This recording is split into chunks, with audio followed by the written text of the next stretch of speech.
BRS కు కవితకు దూరం నానాటికి పెరిగిపోతూనే ఉంది తప్ప తగ్గడం లేదు. మొదట తండ్రిని దేవుడంటూనే ఆయన పక్కన దయ్యాల్లా కొందరు చేరారని సంచలన వ్యాఖ్యలు చేశారు కవిత. ఆ తర్వాత బావ హరీష్ తో పాటు సంతోష్ రావు పేరు సైతం తెరపైకి తెచ్చారామె. వీరి వల్లే తన తండ్రి ఈ వయసులో పడరాని మాటలు పడుతున్నారని ఆరోపిస్తున్నారు కవిత. ఈ పెద్ద పెద్ద కాంట్రాక్టర్లు అందరితో కుమ్మక్కై కేసీఆర్ గారు ప్రజల కోసం ఆలోచన చేస్తే, నీళ్ల కోసం ఆలోచన చేస్తే, వీళ్ళు సొంత వనరుల కోసం, డెవలప్మెంట్ కోసం, ఆస్తులు పెంచుకోవడం కోసం ఆలోచన చేసి ఇవాళ మీ వల్ల రేవంత్ రెడ్డి లాంటి వ్యక్తి, తెలంగాణ ఉద్యమానికి సంబంధం లేని వ్యక్తి, కేసీఆర్ గారి కాలి గోటికి సరిపోని వ్యక్తి, ఆయన నిలబడి కేసీఆర్ గారిని చేయెత్తి చూపించి కేసీఆర్ గారి మీద సిబిఐ ఇవాళ నేను వేస్తా అని చెప్తున్నాడంటే కారణం ఎవరు? దీనికి నేను భరించిన, ఇదే హరీష్ రావు గారు, ఇదే సంతోష్ రావు గారు అనేక కుట్రలు చేసినా కూడా భరించిన. నా మీద ఓపెన్గా మీడియా మిత్రులందరితో రకరకాల మాటలు చెప్తే కూడా నేను భరించిన.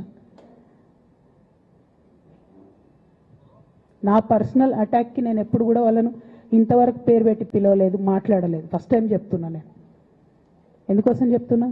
కేసీఆర్ గారికి ఈ వయసులో సిబిఐ ఎంక్వైరీ ఏందండి? ఎందుకోసం ఆ కర్మ పట్టింది? ఎందుకు భరించాలి? ఇటువంటి వాళ్ళని చూస్తూ ఎందుకోసం ప్రొటెక్ట్ చేసుకోవాలి? బీఆర్ఎస్ పార్టీ తమ్ముల కోపం రావచ్చు, కానీ వాస్తవాలు చేదుగున్నా అప్పుడప్పుడు మాట్లాడుకుంటేనే, మందు తీసుకుంటేనే ఆరోగ్యం మంచిగా అవుతుంది. గతంలో మాజీ మంత్రి జగదీశ్వర్ రెడ్డిని కూడా లిల్లీపుట్ అంటూ ఆయనకు ఎవరూ భయపడరని కామెంట్స్ చేశారు కవిత. తాజాగా హరీష్, సంతోష్ అతిపెద్ద అవినీతి అనకొండలంటూ బాంబు పేల్చారు. ఈ కామెంట్స్ అన్ని తన సొంతమేనని, తానెవరో ఆడిస్తే ఆడే తోలు బొమ్మను కాదన్నారామె. ఈ మొత్తం సినారియో చూస్తుంటే కవిత కొత్త పార్టీ పెడతారన్న వార్తలకు మరింత బలం చేకూరేలా తెలుస్తోందని అంటున్నారు.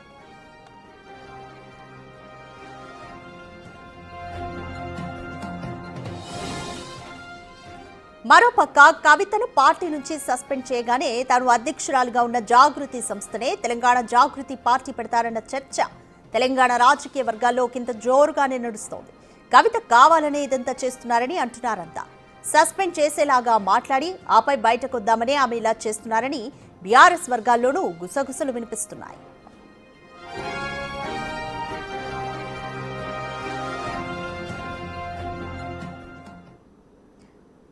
రైట్, మోర్ డీటెయిల్స్ మా ప్రతినిధి విజయ్ అందిస్తారు. రైట్ విజయ్, బీఆర్ఎస్ ఒకవైపు కాళేశ్వరం కమిషన్ రిపోర్ట్ కి సంబంధించి ఆ సమస్యతో నలుగుతుంటే కవిత వ్యాఖ్యలు బీఆర్ఎస్ కు మరింత సమస్యగా పరిణమిస్తున్నాయనుకోవచ్చా? మరి బీఆర్ఎస్ అంతర్వర్గాల్లో ఉన్న ఒక చర్చ ప్రకారం కవిత ఇలాంటి వ్యాఖ్యలు కావాలనే చేస్తూ పార్టీ నుండి సస్పెండ్ అవ్వాలని చూస్తున్నారా? రాధిక, ఈ మొత్తం సెనారియో చూస్తుంటే కనుక ఖచ్చితంగా మనకు ఆ విధమైనటువంటి స్పష్టత అయితే వస్తున్నటువంటి పరిస్థితి కనిపిస్తోంది. మరొక పక్క రాజకీయ వర్గాల్లో కూడా కవిత కావాలనే ఇలాంటి వ్యాఖ్యలు చేసింది, తనంతట తానే బీఆర్ఎస్ నుంచి బయటికి వచ్చింది అనేటువంటి మాట కంటే బీఆర్ఎస్ వాళ్ళే తనను బయటకు పంపించేశారు అనేటువంటి మాట అటు పార్టీకి అలాగే అటు ముఖ్య నేతలకు కూడా అదొక మచ్చలాగా ఉంటుంది. కాబట్టి తనపైన ఎలాంటి మార్కు లేకుండా బయటికి రావాలని కవిత యోచిస్తున్నట్టుగా కూడా ఉంది అంటూ కొంతమంది రాజకీయ విశ్లేషకులు అయితే అభిప్రాయపడుతున్నటువంటి పరిస్థితి కనిపిస్తూ ఉంది. కొంత ఇటు బీఆర్ఎస్ వర్గాల్లో ఉన్నటువంటి ముఖ్య నేతలు కూడా మాట్లాడుకున్నటువంటి సందర్భం అయితే కనిపిస్తూ ఉంది. మొదట కొంతమంది దయ్యాలు ఉన్నారు తన తండ్రి పక్కన అంటూ కూడా కవిత మాట్లాడుకొచ్చినటువంటి సందర్భం కూడా మనందరం చూసాం. కానీ ఇప్పుడు ఏకంగా తన బావ హరీష్ రావుతో పాటు, సంతోష్ రావుతో పాటు కొంతమంది ముఖ్య నేతల పేర్లను కూడా బయటపెట్టినటువంటి సిచ్యువేషన్ కూడా మనకి నిన్న కనిపించినటువంటి పరిస్థితి అయితే నెలకొంది. అయితే కాంట్రాక్టర్ల కోసం, పెద్ద పెద్ద కాంట్రాక్టర్ల దగ్గర డబ్బులను దండుకునేందుకు అవినీతికి పాల్పడుతూ కేసీఆర్ పక్కనే ఉంటూ కూడా, ఆయన పక్కనే ఉంటూ గుంతలు అంటే ఆయనకు గోతులు తవ్వారంటూ కూడా మాట్లాడుకొచ్చింది. అలాగే ఆయన పేరు చెప్పుకొని అనేక రకాలుగా కూడా లబ్ధి పొందినటువంటి వారు ఈరోజు ఆయన మాటలు పడుతుంటే కనీసం ఖండించట్లేదు. అసలు ఆ మాటలు పాడడానికి కారణం కూడా వీళ్ళే కదా అంటూ ఆ కవిత అయితే మాట్లాడినటువంటి సందర్భం కూడా ఉంది. సో ముఖ్యంగా అసలు గతంలో జరిగినటువంటి సెనారియో చూసుకున్నట్లయితే, ఇప్పుడు జరుగుతున్నటువంటి సెనారియో చూసుకున్నట్లయితే కవిత పార్టీ పెట్టబోతున్నటువంటి వచ్చినటువంటి వాదనలు ఏవైతే, వార్తలు ఏవైతే ఉన్నాయో వాటన్నిటికీ కూడా పెద్ద ఎత్తున బలం చేకూరుతుందనే చెప్పాలి. ఎందుకంటే తాను పార్టీ ఉంటే ఎంత, పోతే ఎంత, అసలు అటు స్థానిక సంస్థల ఎన్నికల్లో పార్టీ గెలిచినా ఒకటే, ఓడిపోయినా ఒకటే, కేసీఆర్ సిబిఐ విచారణను ఎదుర్కొంటే పోయేది బీఆర్ఎస్ ప్రభుత్వం, అంటే బీఆర్ఎస్కు సంబంధించినటువంటి కార్యకర్తల పార్టీ నేతల పరువు కాదు, తెలంగాణ రాష్ట్ర పరువు పోతుంది కేసీఆర్ కనుక సిబిఐ విచారణను ఎదుర్కొంటే అంటూ కూడా మాట్లాడుకొచ్చినటువంటి సందర్భం కూడా ఉంది. కాబట్టి ఇటు ఖచ్చితంగా కవిత తనను సస్పెండ్ చెయ్యగానే తెలంగాణ జాగృతి పేరు మీద ఏదైతే సంస్థ నడిపిస్తూ ఉన్నారో దాన్నే తెలంగాణ జాగృతి పార్టీగా కూడా మార్చబోతున్నారంటూ కూడా పెద్ద ఎత్తున ఇటు రాజకీయ వర్గాల్లో అయితే చర్చలు కూడా కొనసాగుతూ ఉన్నాయి. మరొక పక్క కవిత పైన ఖచ్చితమైనటువంటి క్రమశిక్షణ సంబంధించినటువంటి చర్యలు తీసుకోవాలంటూ కూడా బీఆర్ఎస్ కార్యకర్తల్లోనూ అలాగే ముఖ్యంగా హరీష్ రావు వర్గం ఏదైతే ఉందో వాళ్ళైతే కరాఖండిగా చెప్తా ఉన్నారు. ఎందుకంటే హరీష్ రావుకు కేటీఆర్కు అత్యంత సన్నిహిత్యం ఉన్నది కాబట్టి కొంత కేటీఆర్ కవిత కంటే కూడా హరీష్ రావుకే ప్రాధాన్యత ఇస్తున్నాడు, అది నచ్చకనే ఇటు కవిత ఇలా ప్రవర్తిస్తుందంటూ కూడా రాజకీయ విశ్లేషకులు మాట్లాడుకున్నటువంటి పరిస్థితి కనిపిస్తూ ఉంది.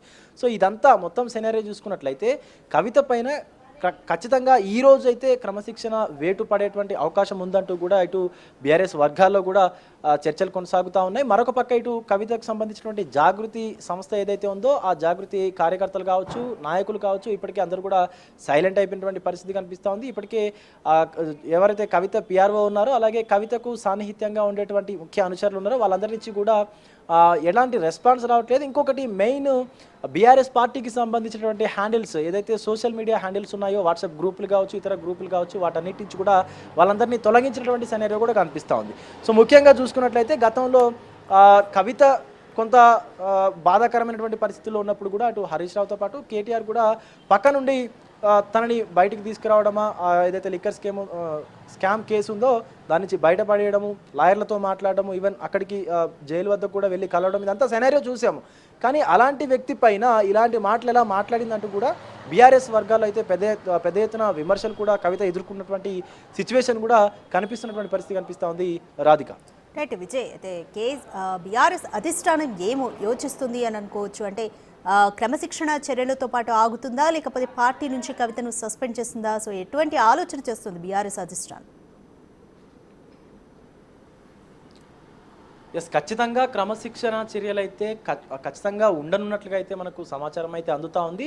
బట్ సస్పెన్షన్ విషయం అనేది బీఆర్ఎస్ గులాబీ బాస్ కేసీఆర్ తీసుకోవాల్సినటువంటి నిర్ణయం కాబట్టి సో ఆయనకు ముఖ్య నేతలుగా ఉన్నటువంటి అంటే పార్టీలో కొంత ముఖ్యంగా ఉన్నటువంటి నేతలు, మాజీ మంత్రులు కావచ్చు, ఇతర వ్యక్తులందరూ కూడా సలహాలు ఇస్తున్నట్టుగా కూడా ఆయనతో చర్చిస్తున్నట్టుగా కూడా మనకు సమాచారం అయితే అందుతూ ఉంది. దీనికి సంబంధించి ఖచ్చితంగా ఆమె పైన ఏదైతే పార్టీకి సంబంధించినటువంటి సభ్యత్వం ఉందో అదంతా కూడా రద్దు చేయాల్సినటువంటి అవసరం ఉంది. ఎందుకంటే ఈ పార్టీకి వ్యతిరేకంగా మాట్లాడినప్పుడు పార్టీలో ఉంచాల్సినటువంటి అవసరం ఏముందంటూ కూడా ఆ ముఖ్య నేతలు, బీఆర్ఎస్ ముఖ్య నేతలు మాట్లాడుకుంటున్నటువంటి సందర్భం కూడా కనిపిస్తుంది. ఎందుకంటే అసలు మా నాన్నే నాకు ఎక్కువ, పార్టీ ఉంటే ఎంత పోతే ఎంత, పార్టీతో సంబంధం ఏముంది అంటూ కూడా మాట్లాడుకొచ్చినటువంటి సందర్భం కూడా మనందరం నిన్న విన్నాం. కాబట్టి సో ఇటు రాజకీయ విశ్లేషకుల్లోనూ అటు బీఆర్ఎస్ ముఖ్య నేతల్లో కూడా ఇప్పుడు కొంత సందిగ్ధత అయితే నెలకొన్నటువంటి పరిస్థితి కనిపిస్తుంది. ఎందుకంటే కవితను బయటికి పంపిస్తారా, అంటే బీఆర్ఎస్ నుంచి బయటికి పంపిస్తారా, సభ్యత్వం రద్దు చేస్తారా, ఆమె పార్టీ సభ్యత్వము, లేదా క్రమశిక్షణ వేటు వేసి వదిలేస్తారా అన్నటువంటి సందిగ్ధ పరిస్థితి అయితే నెలకొంది సర్వత్రా కూడా.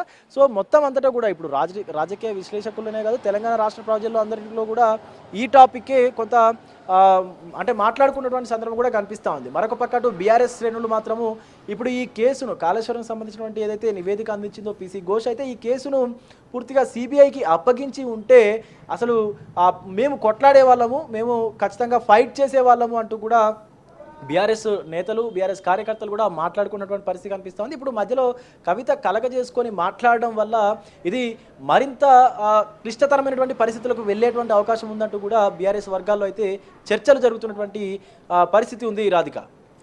Right, thank you Vijay.